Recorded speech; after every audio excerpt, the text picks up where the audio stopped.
Welcome back into the Thomas Fitch Sports Show. As always, I'm your host, Thomas Fitch. Men's basketball loses a heartbreaker overtime game. Sound like a broken record yet. In the first round, women's basketball loses in the Sweet 16, and we'll have James Boswell on to talk about that. The Masters is coming up. We have some segments and a surprise announcement at the end of the show. You don't want to miss any of it. Let go of everything.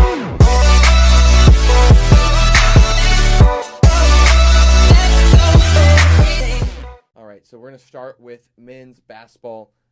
It's been a couple of weeks since the loss because spring break and stuff, and I was covering the golf tournament, which we'll talk about at the end of the show. But I just want to kind of touch on this, kind of on the season overall, close it out. Last time we're talking about basketball for this year. We're going to really have to find some stuff to talk about after this because men's basketball's over, women's basketball is over. We can talk a little baseball, but we're going to have some fun guests on or something, or hope something wild happens in the spring game. Cameron Rising throws for like 1,000 yards. But back to basketball, Texas loses to a really good Nevada team who they were kind of trending downwards coming into the tournament, but for, kind of midway to about 3/4 through their season, they were a really trendy kind of like 4 through 6 seed to make it to the Final Four. So this wasn't just like, some team who, from the Mountain West who was just kind of like decent and played no. Like this was a team who actually, like a lot of people were talking about them. So a solid team who just kind of was trending down at the end of the season. That's why they ended up as a 7 seed and not as like a 5 or a 6. And they just got hot. Like a lot of people on Twitter after the game were calling it a choke. Like Texas just completely choked.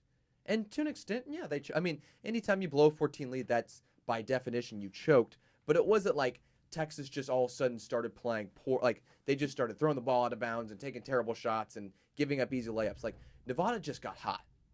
And they're a good 3-point shooting team. They did the same thing against Cincinnati. The next game against Cincinnati, they come back from down 22. And so they're such a streaky team. I mean, it's almost like when you're playing the Warriors, except, minus the talent of the Warriors. But when you're playing the Warriors and they start off cold and you may get out to a 10, 15-point lead, that lead is not the second they get hot. I mean, there's nothing you can do to stop them. Because, when you have a whole team of guys who can shoot the three, you can't just guard them all because then they're going to go in the paint. When you have guys that can shoot from way deep, that can shoot not just from the 3-point line, but can shoot it from, halfway in between the 3-point line and the midcourt line, there's not much you can do to stop that. And the offense on the other side, I mean, is the classic, last 5 minutes, Texas goes cold. Again, lack of depth there. But, it was more that Nevada won this game than Texas lost that. One thing that I feel like was maybe kind of poor coaching. I don't know if it was poor coaching or just, Shaka trying to do the best with what he could do. But what Texas had matchup-wise, this is why I had Texas in my bracket winning this game, was they matched up really well against Nevada as far as Nevada had no big men. Literally, the guy guarding Mo Bamba was probably 6 inches shorter than him. And Mo Bamba still couldn't body him in the paint. Ozakowski's struggling on the inside, and that's one thing he's going to have to work on over the offseason is kind of slimming down, learning how to get into better positions in the paint. Because he's a good scorer. He does a good job of getting to the line, but he needs to get better. He needs to get more athletic. And unfortunately, Shaka's dealing with Bamba, who's 7'1", 2 pounds, and can't body anybody up when he gets in the paint. It wasn't even like it was a big, strong guy who was guard. I mean, it was a little, 6'6", 6'7" guy, just about as lean as Bamba, and Bamba couldn't get any position. And so while, the thing that would have won the game for Texas would have been going in the paint, it's just, there was just not that ability for this team for this game. It would have been nice to see Bamba develop over the season into a player who could play in the paint, but he just didn't quite do that. Regardless of the loss, people, of course, they blow up and say, fire Shaka, and, clearly people aren't listening to my early podcast where I ranted for, 20 minutes about that. And I'm not going to, I've stated why, and I won't repeat everything, but I mean, this is the team third toughest strength of schedule. They have injuries, illness, youth, having to deal with that this year, and there was still a lot of development, but they had to deal with so much stuff, a tough game in overtime in the tournament against a good Nevada team who moved on to the Sweet 16. So it wasn't like this was a team who kind of started off good and was maybe overhyped and then fell to a 7 seed and then got upset by a 10 seed. This was a team that had to scrap and claw and do everything they could to make it into the tournament, and then just got beat by a really good team. I will say this: next year is going to be big for Shaka. He's going to have to do something. A lot of guys who have left. James Banks said he's leaving. Jacob Young is leaving. Mo Bamba's leaving. And Eric Davis is leaving. Then you had Curran Roach, who said he's going pro, but he hasn't hired an agent. I think more than likely he'll come back, but he's just testing the waters. Andrew Jones did the same thing last year just to see what his projection is. I think you look at Roach. Roach is a very athletic player, a good defender, but he needs to develop his offensive part of the game a little bit more. And we saw some of that development over the second half of the season.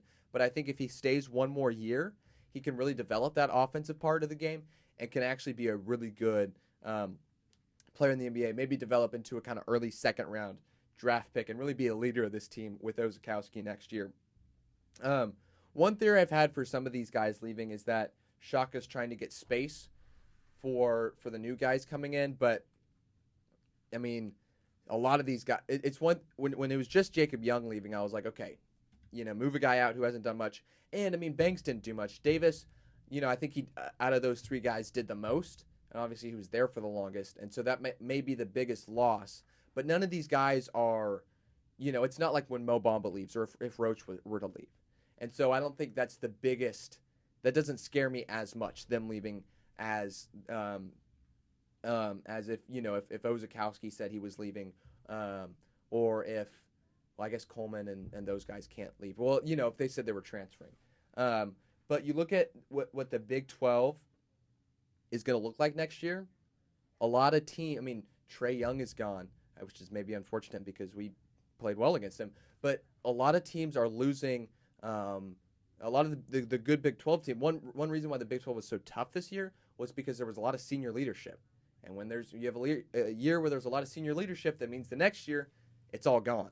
And so this Texas team, which now can be that team with the senior leadership of hopefully Roach and Ozakowski and guys like Coleman and Sims developing and the new guys coming in, is a team that can possibly be good. I think Shaka needs to finish third or fourth in the Big 12 because next year finishing third and fourth in the Big 12 doesn't look as good, obviously, as this year. And so, finishing sixth looks really bad. Finishing third or fourth is something that I think you could have an average season and still do. I don't think this is a team that can contend with Kansas for the title, but I really don't see any other teams as big threats next year. So Texas is going to have to do good in Big 12 play, probably be a 4 or 5 seed, maybe 4 to 6 seed in the tournament, and they got to win a tournament game. You can't stick around long and not win tournament games. As much as I like Shaka, if he was to go, next year's going to be his fourth year. For him to go 4 years and not win a tournament game, as much as I like him and as much as I'd fight for him to stay, it would be so hard to keep him around after that. But hopefully that happens. I like Shaka. I think he's a really good coach. When he was doing good at VCU, he wasn't playing with guys like Bamba. He was playing with guys like the guys on this team who have stuck around and who he's developed and who, he had some good players at VCU. I'm not saying they were like a bunch of walk-ons, but he wasn't handed a bunch of just scraggly 5-stars. He was handed players and he developed them over 4 years. So if he can really develop these guys, and I think he can, then I think this is going to be a really good team, I hope. All right. We now welcome in special guest James Boswell, the first recurring guest of the Thomas Fitch Sports Show. James, welcome on. Hey, Thomas. It's great to be back, and it's great to be back for the second time, be the first guest and the first recurring guest. That's a big deal. I'm really happy to be able to do that. So I'm looking forward to a good show today. Yeah. So we're going to start off. We're going to talk about some women's basketball, and you've gotten to be up close with the women's basketball team a lot because you're in the band. So before we actually kind of talk about the season, what is it like like to be in the band? Because you've been in the band, and you've watched games from the stands. What's like? Is there a different kind of atmosphere? Right. Well, there is a little different environment when you're with the band. When you're with the band, the whole idea is to be very involved all the time. Right. So we are loud the whole time, and we do everything. Band people do all the cheers all the time, or they're playing stuff for the cheers. It's a much more involved environment than when you're a fan. But I also do feel like there's a little bit more of a connection. You're down in the tunnel. You're in that sort of secure environment. And so it gives you a little bit more involvement. You've got that sort of freedom to kind of go a lot of different places. We got to travel with the team this year. That was kind of neat. So you got a little bit of an up-close environment there. And really, the biggest thing that I got to experience out of that I would probably say is just an understanding of how great of a program this women's basketball program is. Mm-hmm. If you look at my tweets, I've tweeted out several times this year about how great of a program and an environment it really is. Like, we have a good team, but we also just have an overall good environment around them in the hotel, on the plane, all sorts of stuff. The team was very, very personable and just great. It was just a good feeling around the whole program. When you're in the stands though, like, that's still a good environment, and you can make what you want of it. If you don't want to participate at all, you don't have to, but it's a lot more fun if you do. So the actual games were pretty similar. Yeah. But it's definitely nice to have that freedom to get up and involved a little bit more. Yeah. Well, you were at the unfortunate Sweet 16 game that Texas lost at. So I'm sure that was fun for you getting to go to Kansas City. But what happened in that game? Because you were watching it closer than I was kind of like working on stuff and going back and forth. And it just looked ugly to me. We never really looked like we were in control. But, you were there. So what was your take? Yeah, ugly is the right word. Ugly is the right word. I did get a nice trip to Kansas City. That was great. I really like Kansas City. But I'm disappointed that we didn't get to stay as long as we did. Ugly is the right word for that loss. It looked like we came in unprepared for UCLA. I think we played our style of basketball as well as we could, and that just didn't mesh well with UCLA. Their guard, Jordan Canada, I don't know if you saw any of her play against Mississippi State the next night. No. She was electric. She was out there. She could be playing defensive back on the football team, honestly. I mean, she intercepted balls like crazy. That really screwed up our offense, which is based heavily around getting in, finding a way to get in the paint, and if there's nothing open in the paint, kicking it outside and taking the open three. Right. But we couldn't get the ball in the paint. And it took us a long time to get hot. A lot of shots didn't work early on. We just got down real fast, and we really had a hard time recovering from that because every time we'd go down, we couldn't move the ball. Our defense was solid. We really played solid defense. Made a lot of mistakes, though, when we did have an opportunity.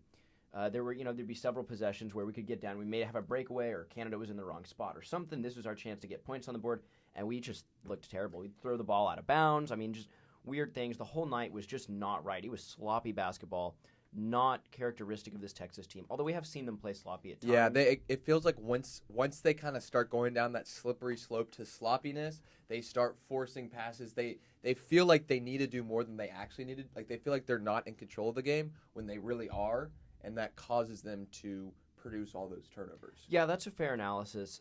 For this game, though, I mean, we were not in control of this game at all. Yeah, this team was not in control, except for right after the halftime.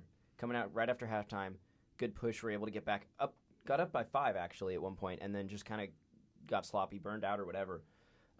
My big thing for why we ultimately lost that game, though, I think, is that we got out-coached, which is hard to say when you've got Karen Aston. Right, unless you're playing Gino Auriemma or really, I think that's the only coach. Mulkey. Yeah. Mulkey can out-coach She can out-coach or convince the refs to call some fouls. Right. But yeah, no, I mean, I'm thinking if you're talking about top coaches, you've got Auriemma, you've got Mulkey, and then you've got Aston is up there, so it's very hard to be out-coached. Right. But UCLA made adjustments that we did not make. So we didn't fix the offense at any point. This was Texas basketball, and it was Texas basketball the whole way through. Whereas when the ladies got on a little run there after halftime, UCLA called timeouts, made adjustments, fixed things, and they got back to doing things the way they wanted to. And that was just weird. I feel like this was a team. I know that we all, as fans, were overlooking this game. Right. There was very much. I mean, we had a lot of activities planned for Saturday because we just kind of knew that we would be there on Saturday. Yeah. And so there was a lot of stuff that we overlooked, and I think it kind of felt like the team or the staff may have overlooked it. I mean, the Right. team they Right. probably didn't overlook it, but it just felt like they weren't prepared for it in the way that you would normally prepare for a team, especially a team as dynamic as UCLA. They were not playing ordinary basketball. If this were ordinary basketball, we had way more talent than them. Right. Oh, yeah. But because this was a team that was just athletic and fast, very, very fast, fast team. Yeah. It needed a different kind of preparation that it didn't feel like this team put in. Yeah, ugly loss, hard to be up close with it. But I will say, there were more Texas fans in that arena than UCLA fans. Well, that is good. That's good. There were definitely more, probably because it was expected to be a better trip. Right. Texas definitely had more of a chance to make it to the Final Four than UCLA. One thing for me that I felt like was lacking that kind of had been there the last kind of, I'd say, second half of the season and into the postseason was LaShawn Higgs' play. Yeah, she was cold. Yeah, and she just couldn't hit, and she had gone from, her floaters were on, layups, her little pull-up jump shots, everything was on, and then all of a sudden just disappeared. So, obviously you lose Brooke and Ariel, but you gain Charlie Collier, who's the second-ranked player, Sedona Prince, the number 12, Joanne Allen Taylor, who's 54 or something. So obviously losing some leadership, but you're gaining some young talent, but they're still young. So what does this team look like going forward? Well, it is going to be hard. It is going to be hard to replace Brooke McCarty and Ariel Atkins. I mean, those two, whenever we talk about sloppy nights, it was usually not them. Right. It was usually not them. And so it's going to be hard to replace that kind of experience in tight games, although we didn't have that many tight games. Yeah. But it's going to be hard you can't replace that experience, not in 1 year. Right. But the makeup of that's not the only thing that's different. I mean, obviously we're losing two guards, and we're bringing in two bigs. So the makeup of the team is going to shift a little bit. It's going to be a lot more front court heavy, a lot less reliant on guard play. Although, Sutton is going to be leading this team next year as a guard. Sutton and Higgs both had flashes of brilliance. Mm-hmm. So I think that they will be able to. Yeah. I think they'll be able to make it work. Hopefully Askin can develop them. It's going to be a different style of ball than we've seen all year, or in the last 4 years, really. Yeah. Because when you've got a guard like Brooke McCarty, you don't need to be as reliant on the bigs. Yeah. So we're going to see a lot more big play. Yeah, which is what we could have used this year. Right. Especially losing Karan Goudreau there. Yeah. I think there were a couple games that would have turned out differently if we hadn't lost Karan Goudreau. But we're bringing in two bigs, especially if you look at Sedona Prince. She's 6'7". That's incredible. 6'7". That's a lot of height. That's going to make her one of the biggest players in the conference. In the nation. In the nation. I mean, that's Mo Bamba size right there. Yeah. That's what that is. Relative. There was a picture of her hugging a teammate that we were pulling up when we were doing some research. And, I mean, her teammate was She's a head taller. Yeah. Literally a head taller. A head and like a half taller. It's just incredible. So she'll be helpful. Collier, 6'4". She's going to be good. Hopefully we can just get some development from develop them into better players, develop some of the freshmen. Especially Rella Booth was a player, probably got the most minutes of any of the freshmen coming in.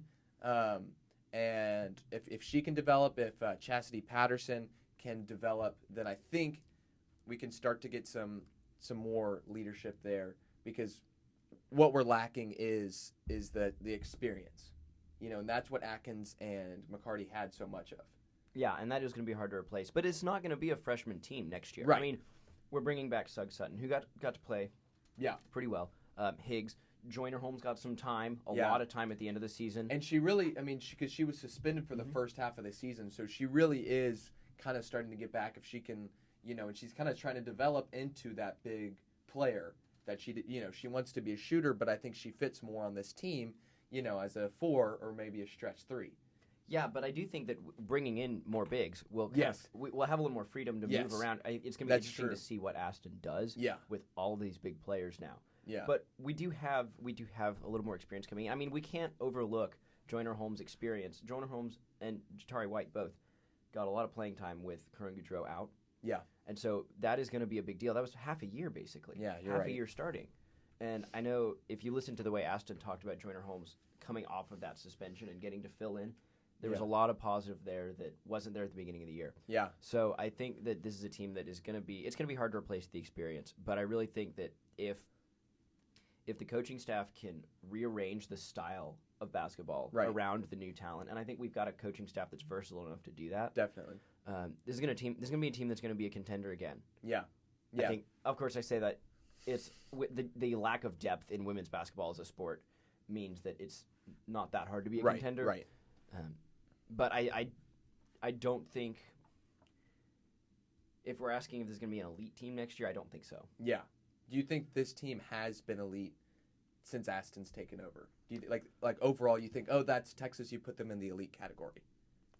I want to, but I don't know that necessarily is accurate. Yeah. I mean, this is a team that is in the shadow of Baylor. Mm-hmm. Yeah. And hasn't beaten Baylor. Right. They've beaten Baylor, once in the last 4 years? Once, and that was in Waco. Yeah. McCarty and Atkins never beat Baylor in Austin. No. And so you look at that, it's hard to say that you've got an elite program when you're clearly a program that's in a shadow like that. Yeah. I think this is a good program. I think it's a great program. Yeah, I would put it absolutely. up there. I say consistent top 10 team. Yeah. This is one of the names in women's basketball. Yes. I think, you talk, I don't think you put us up, you got, in my opinion, you've got your tier of UConn, of course. They're their own tier. I was going to throw someone else in there, but that's not right. That's not right. You've got UConn. You've got Baylor, consistent national championships. Mississippi State. Yep. Consistent. They're kind of recent last couple years. Notre Dame, Stanford, South Carolina. Not Stanford as much. South Carolina. Yeah. Stanford's going to be in the next tier. Texas, Stanford, Tennessee. Yes. And Tennessee after Pat Summitt. Yes, you're right. After Pat Summitt. Tennessee with Pat Summitt. Yeah, national championships all the time. Yeah. We're talking modern Tennessee in the post-Pat Summitt era. Consistent contenders. Yes. Not probably going to win it all. Right. And I think that's an accurate place. I think Texas fans who are saying this is a team that should be competing with UConn, I think that's a little bit high. Now I do think that close games are expected, and we saw that this year. Yeah. Playing UConn, we were the closest game they played all year. We were. I went back and looked at every game. Their only other close game was a 9-point win over Notre Dame. Every other game. That's good company. Every other team they played was double digits or more. I mean, they beat South Carolina by 29 points in the Elite Eight. That's incredible. Yeah. And we were within 4 points, and we were leading with like a couple minutes to go. Mm-hmm. That was a game we should have won. Yeah, absolutely. But you got to contend for championships if you're going to be elite. And this program has not contended for championships. Yes. Because this program is still in the shadow of the folks north of here. To an extent, it reminds me a little bit of the Wisconsin team we've seen kind of lately in football, who kind of in the shadow of Ohio State. Right. Never being able to actually really win the Big Ten. Great program. But a top 10, top 15 team that's, kind of all of a sudden last couple of years become a very solid program, but they're not elite. Right, yeah. They're not going to win the championship. They don't really have the skill to beat an Alabama team. Or the name on the shirt. Yeah. I mean, that matters. That's true, too. That matters. And I mean, the only player from Texas, Atkins is the only Texas graduating senior that's going to really go pro.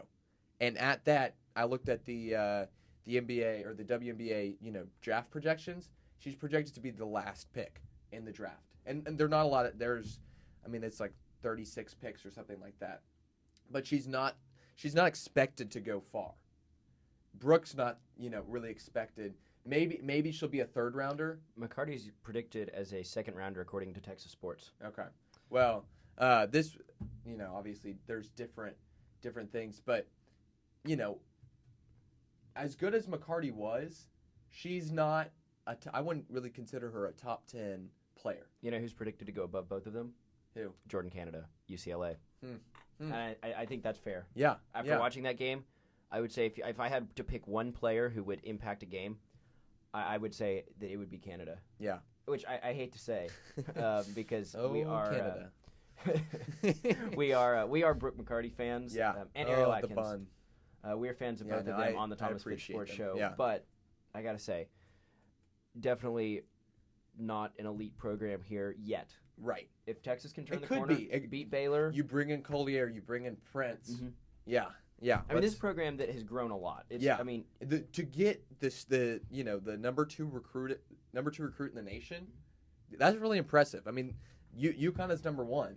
Yeah. But other than that's Texas will probably finish I think with the either second or third best recruiting class. Yeah. You know. Well, Thomas, you covered the Baylor game, right? I did. Yeah. And so you heard Mulkey's comments, yeah, which included basically like talking about how let me start over. How good of a job Texas is doing recruiting. I mean, I don't want to compare us to Baylor on every front, but this is a team that is out-recruiting Baylor. They are. Oh, yeah. And so at some point, the talent differential is going to catch up. I think so. Hopefully it's not like Texas football. Right, yes. We have no shortage of talent on the 40 acres. We just have a shortage of wins. Oh, go men's swimming. Yes. Let's go ahead and mention men's swimming. I know that's not on the lineup, and I don't know anything about swimming, so I can't say a whole lot. But they won. They did win. 14 total national championships. 4 in a row. I saw Roberts the other day. I was walking behind him. I was like, oh, I recognize that guy. You know, because he was on, they did a little SOT about them on Press Box. But, I mean, 4 titles and 4, it would have been a real bummer for that senior class to lose this year. I'm just thinking I was thinking about this the night that they won, and I went out and I took some nice pictures of the tower. Those are also on my Twitter. You want to drop that Twitter for us? Yeah, I don't remember it right now. Actually, it says James G. Boswell somewhere in there. There might be 17 at the end. I don't remember. But I'll look it up while you talk. There we go. That'd be helpful. But I took some pictures of the tower with the 1 and the orange and all that. It looks great when they do that. James G. Boswell, 17. Follow him. Yes, follow me. Absolutely, good content, and not. Actually, very rarely do I mention sports, but when I do, it's good. I was thinking about that, though. The level of dominance that you have to go 4 years as a college athlete and to win a national title every year. Yeah.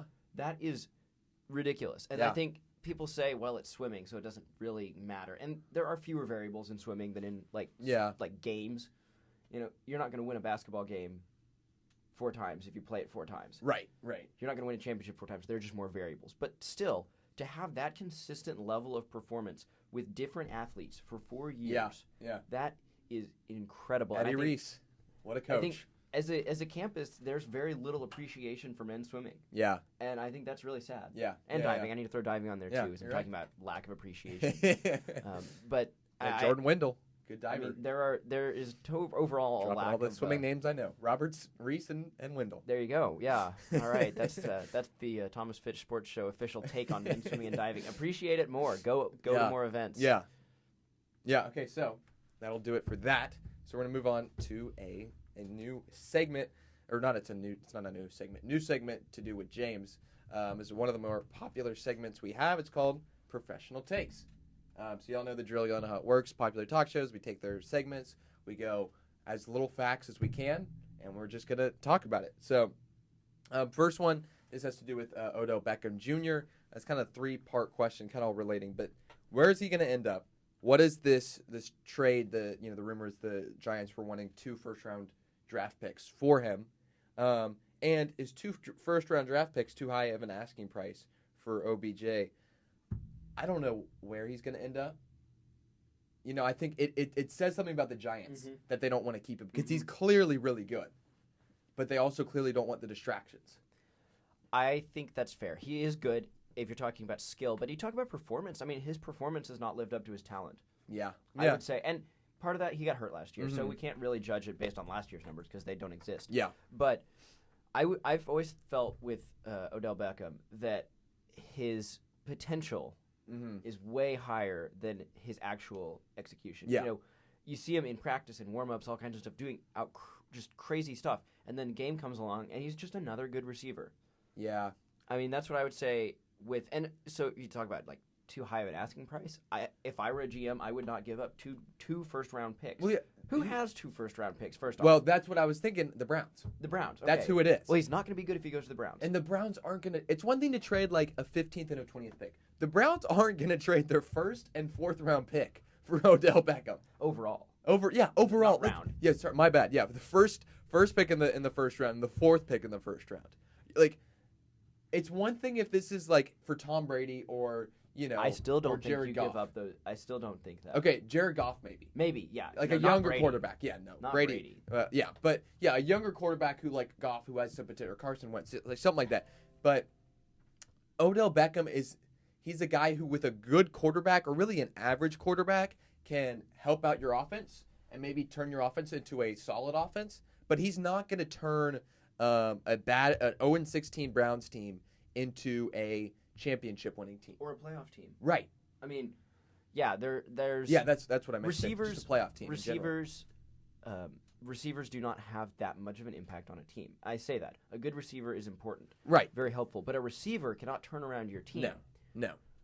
That's the way the league is, the way college football works, the way the NFL works. It's quarterback play.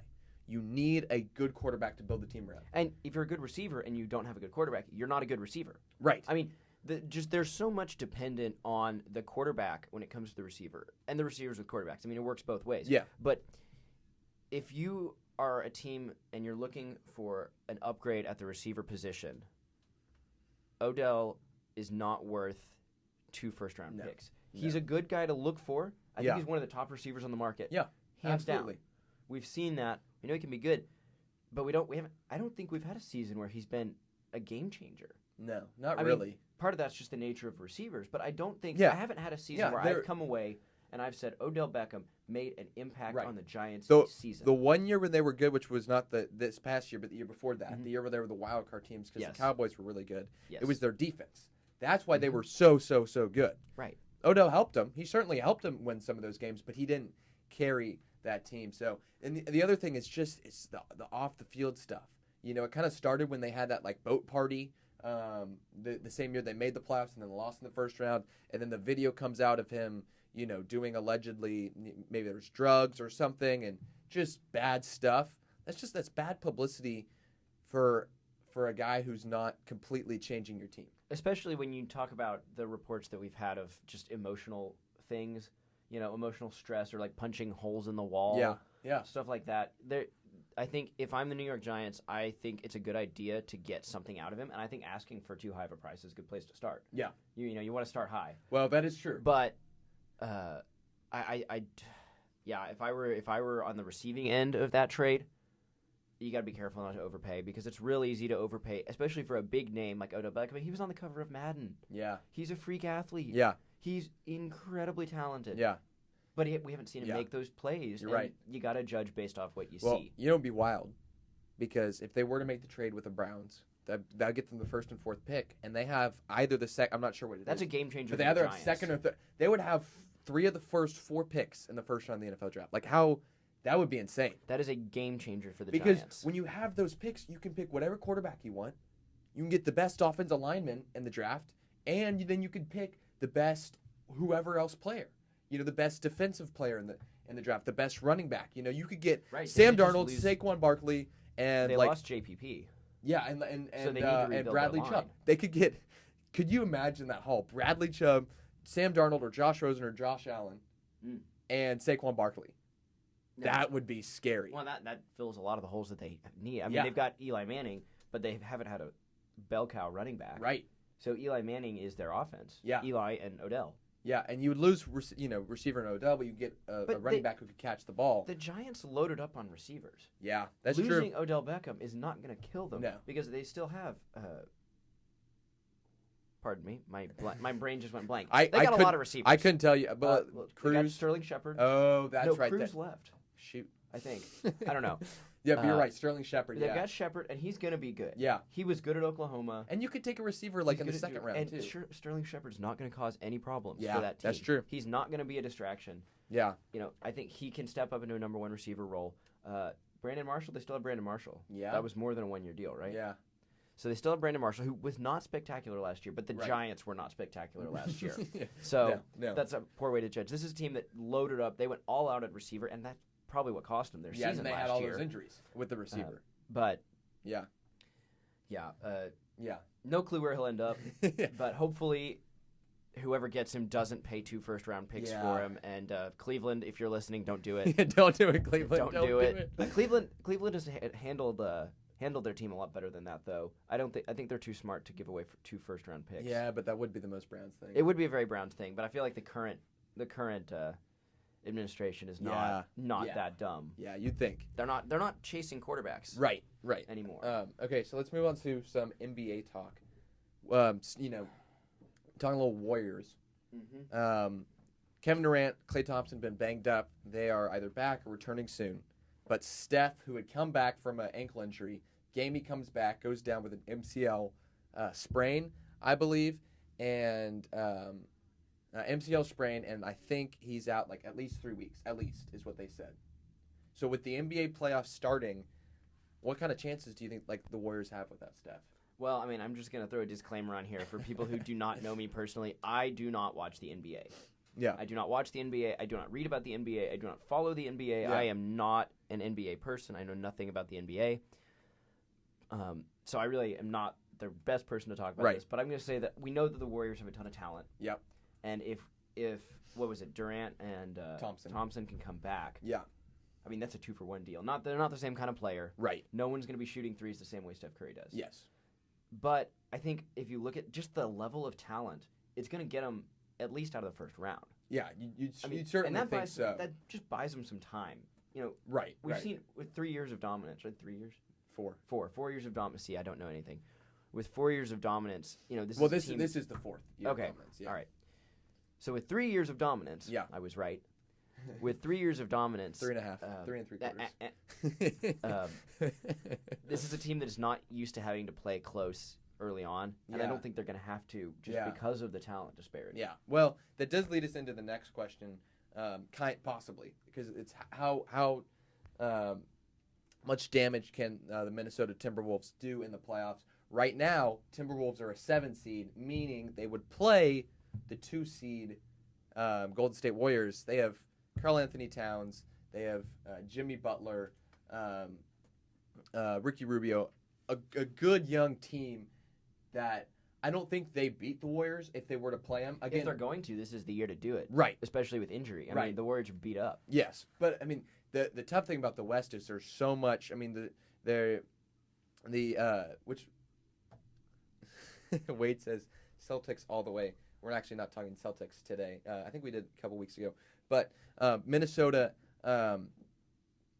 lost my train of thought. But, no. The West is so jumbled. The Timberwolves are about a half game out of 6th. And 6th and 5th place are tied. And 5th is like a game out of 4th. Wow. So even the Clippers, who are who'd be the first team out right now, for gonna have some good radio here because y'all can't see on the live stream. Wade sent a frowny face emoji because I said we're not talking about the Celtics. But anyways, wow. But so yeah, the Clippers are the 9 seed and they're like 2 games out of the 6th spot. So who knows what's going to happen? But I could see the Timberwolves causing some damage just because Towns. I think he had like 56 points last night. They have the talent to take down the they other have some team. good, really talent. good young talent. If they can play well, the thing they lack though is experience. Right. Warriors have that. Spurs have that. Thunder have that. That's ultimately why I feel like the Warriors will still be okay. Yeah, just because exactly. They have experience as a team, but even the pieces they got to pull together that team. And they've learned how to play without Steph. They know what they're doing. Steph hasn't been healthy his whole career. They've learned how to play without Steph, learned how to play without Durant. That's what happens when you have a super team. One guy gets injured. You're like, oh, okay. Like, who cares? We have 5 other All-Stars on the team. Moving on. This is a big question, kind of. I have my answer ready. Who had a bigger impact on the league, Michael Jordan or LeBron? Wow. That is big. That is a big question. I'll start. Yeah, I'll start. I think it's Michael Jordan, no question. The reason that we can even talk about this, the reason that NBA is, I would say, at this point, like I know football's the biggest sport in America, but I feel like NBA just has the whole, like with the younger generations, the NBA is so big. Like that kind of like 20 to like 35-year-old, the people who kind of grew up with Jordan, I think the whole reason the NBA is the way it is now is because of Michael Jordan. He completely revolutionized. LeBron has not revolutionized the game the way Jordan did. Jordan literally brought the NBA to its prominence the way it is right now. People don't watch the NBA because like LeBron James was so good that's fair. People watch the NBA because Jordan made everybody want to watch the NBA so that we can watch LeBron and compare them. That's fair. I'm just gonna, for the sake of this, play devil's advocate. Yeah, I'm just gonna, for the sake of this, say LeBron. Although Wade is saying LeBron. This is great. We've got a guest here. Basically, we've got a third guest today. I'm gonna say LeBron because I'm gonna say that if you look at the way the league, as like internally, the league has changed so much since LeBron got to the league. Mm-hmm. I mean, I think you give credit where credit is due. Michael Jordan made the NBA big. Yes. I think that's fair. Yes. Because obviously, it's a big deal now, and Right. it wasn't before. Yeah. But LeBron individually has had more impact on the league. I would say Michael Jordan had more impact for the league. I don't know if that makes sense as a comparison. Yeah, Michael that makes Jordan's sense. impact was taking the league and making it a big deal, taking the NBA and making it a big deal. LeBron James has taken the league, and I mean, you look at LeBron, he was the first super team Yeah. when he went to the Heat. So what? Oh, Let's so look at- so he ruined the NBA. If you want to say that. But I mean, like LeBron as an individual has had so much impact on the league itself Right. that I think if you're talking about He's the reason that the Warriors are there. So right. he sucks. Well, I would tend to agree, but I mean, I think that preposition there that you use in the question here, you have written bigger impact on league. So I think I'm right. But yeah. it's a different question. They've impacted the NBA in different ways. Yeah. I'm not a LeBron fan. I guess we'll skip to this question really quick. Is LeBron on the cusp of passing MJ as the GOAT? My answer is no. Next question. I agree. I agree with that. I think LeBron is a great player. Yeah. I say that I never watch him, so I really am not. Yeah, I mean he's probably the best he's person. dominant. But he's a good player, and his just duration is a big deal. But if he had come before Michael Jordan, yes, he's the GOAT. But because he's after Michael Jordan, it's no one's going to want to take down MJ. I think I mean, LeBron could, but he'd have to win like at least 2 or 3 more titles. I don't know if yeah, I don't. And he'd like, but also it's spread out a lot longer. I mean, I think you look at LeBron, you say great player, superstar, completely controlled his career. Yes. Not the GOAT. Right. Because Maybe that role's even, already taken. Possibly even a better player, like as far as physical player than Michael Jordan. But Michael Jordan knew how to win. I mean, it's like that's Tom a difference. Brady is not the best I mean, it's almost like the Aaron Rodgers Tom Brady debate. Yeah. Aaron Rodgers is so much of a better quarterback than Tom Brady.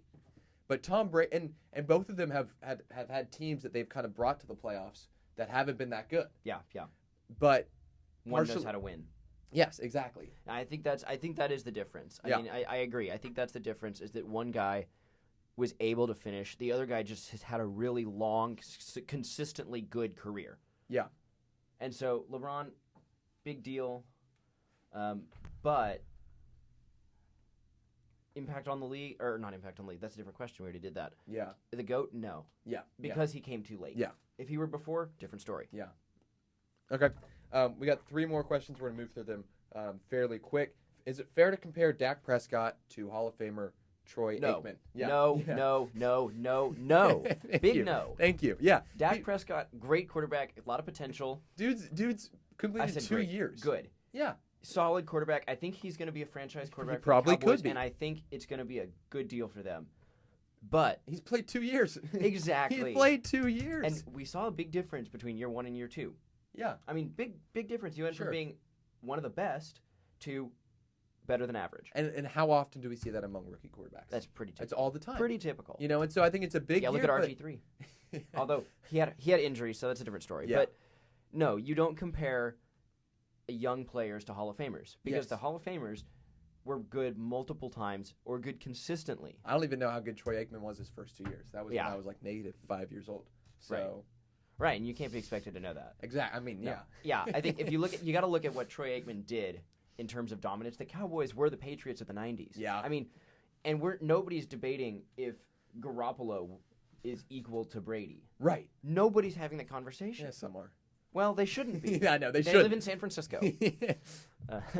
or they live in moved Massachusetts. From Boston to San or Francisco. they live in Massachusetts and they say no. Right. Never. I mean, yeah, no one's having that conversation because when you've got someone who is consistently dominant, that's better than just good. Yeah. Yeah. And I don't know why that was even a question. There shouldn't have been any discussion. We wasted our time somebody, talking about that. That was stupid. I'm blanking on his name. Somebody said that. Oh, okay. That's why we're debating. Yeah, it. that's a dumb No, question. Yeah, I don't know why that shouldn't even be on there. Okay, Josh Allen, should he be or could he be the number 1 pick? Well, let's see. in the Cleveland's picking number 1, so let's Yeah. look at needs. They need a quarterback. Yeah. I mean, But I mean, even maybe not necessarily number one, but like the first quarterback, like First to quarterback. be drafted. Well, let's run through our quarterbacks real quick. Make sure I don't forget any. Well, first let's state what Josh Allen is: tall, big hands, proven winner. Yeah. Doesn't like stats. Okay. Football guy. Yeah, football guy. And you know who else was from the same region as him? Carson Wentz. Good point. Good point. So do we even need to have this Sandwich, debate? Both in a small rural school. Grew up on a farm. Yeah. Yeah. There you Yeah, go. All right, tall they're guy. basically the same Okay, players. yep, All right. yeah, okay. So whoever gets Josh Allen is winning the Super Bowl in the next 2 years. And yep, okay. That's a move hot on. take. Should You heard it here first, folks. Cleveland is no, winning well, the Super Bowl in 2 we years. didn't say it first. Got to give credit where credit's due. Pardon my take. They have draft. Oh. So again, this is Josh Allen from draft.joshallen.com. Okay. Yes. Yeah. Well, I mean, number one quarterback, you know, there are a lot of big quarterbacks. There are a lot of NFL quarterbacks in this draft. I think I thought Sam Darnold, Josh Rosen are both big guys.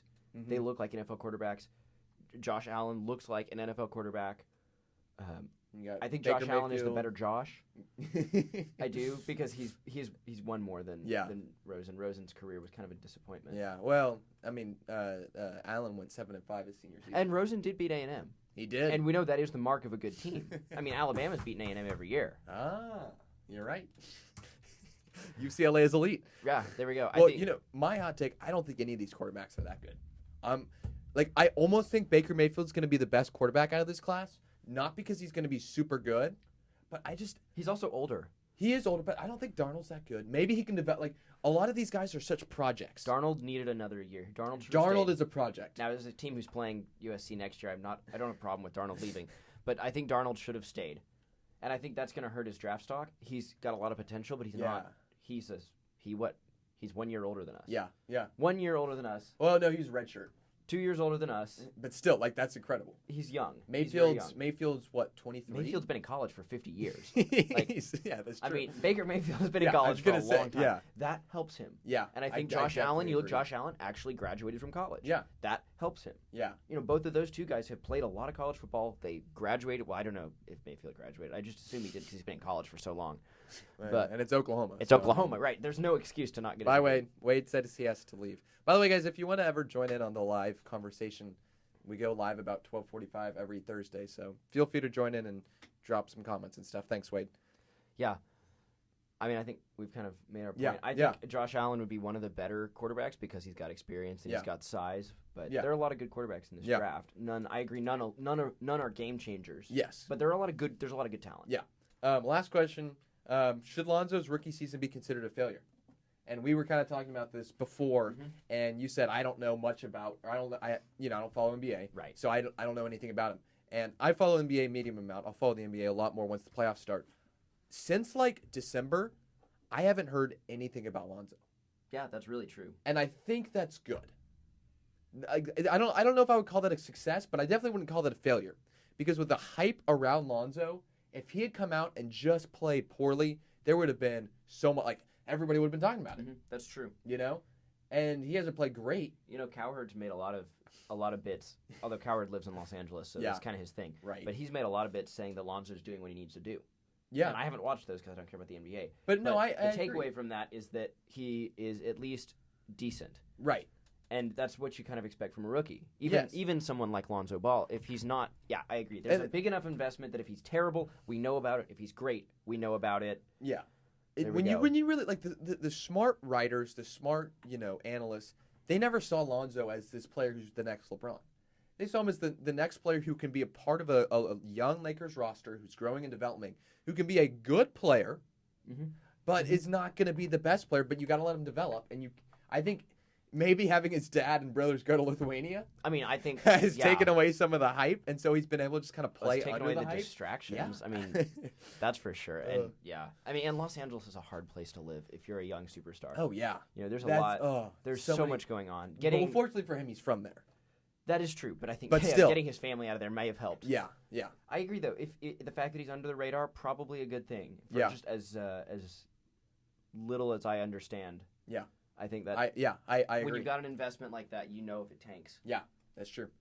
Well, James, that's going to do it for this interview. Thanks for coming on. Oh, yeah, again. always First a good time. recurring guest of the Thomas Fish Sports Show. So That's pretty cool. Yeah, it means a lot to me since I have, extensive sports journalism credentials, and by that I mean I don't. But, well, neither do I. Yeah. I mean, right. So yeah, absolutely. Yeah. This has been a great time. Yeah. So sweet. Yeah. Thanks. all right. All right. So to wrap up this show, I'm just going to talk about a little bit about golf because obviously I had told y'all last week, a little bit at the beginning of the show. The reason that there was no show last week was because I was covering the World Golf Championships Dell Match Play here in Austin. Really cool experience. I actually didn't cover the tournament on the Thursday, but I had a test, had some essays to write. But I was there Wednesday, Friday, Saturday, Sunday. If you want to see more from that, the episode of College Press Box on Monday I hosted.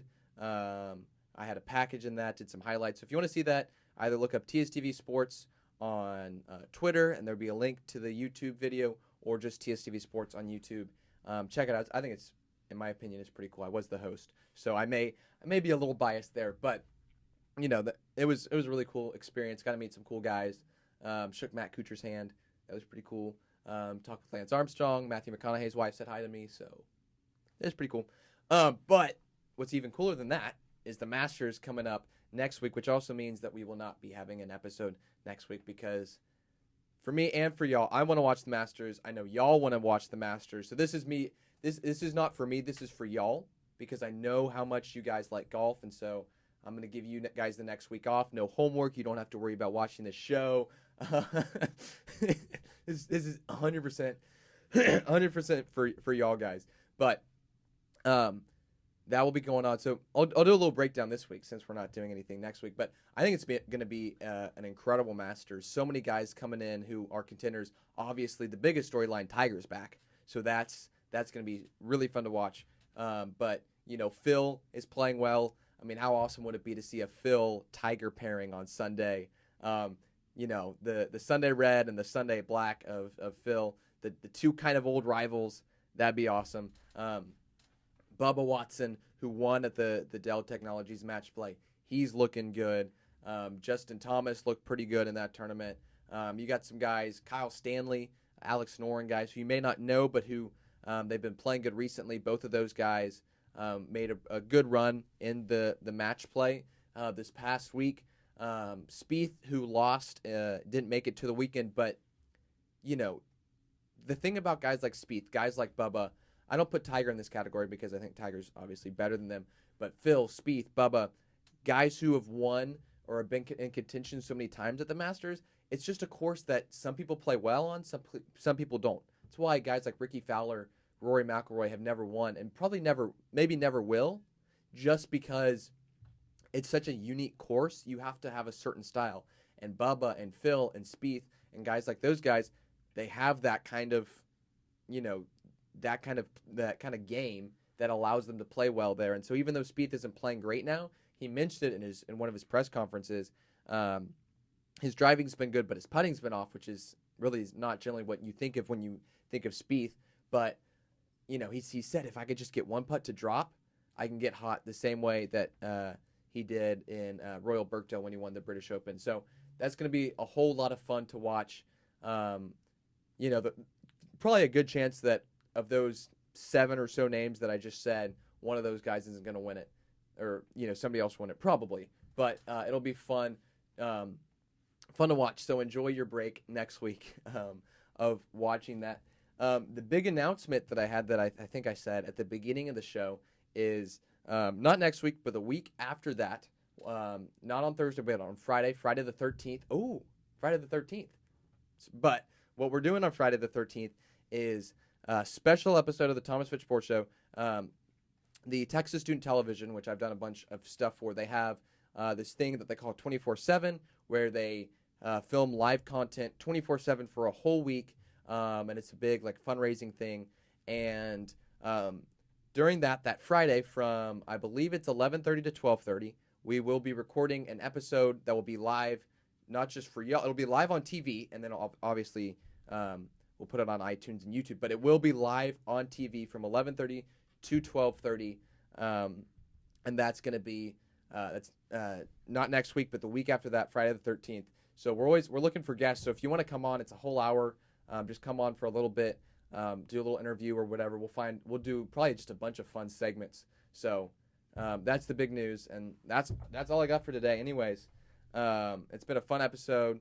Great conversation with James. Enjoy your week off. Next week, enjoy the Masters. From the Thomas Fitch Show, I'm Thomas Fitch. Hook 'em horns. Let go of everything.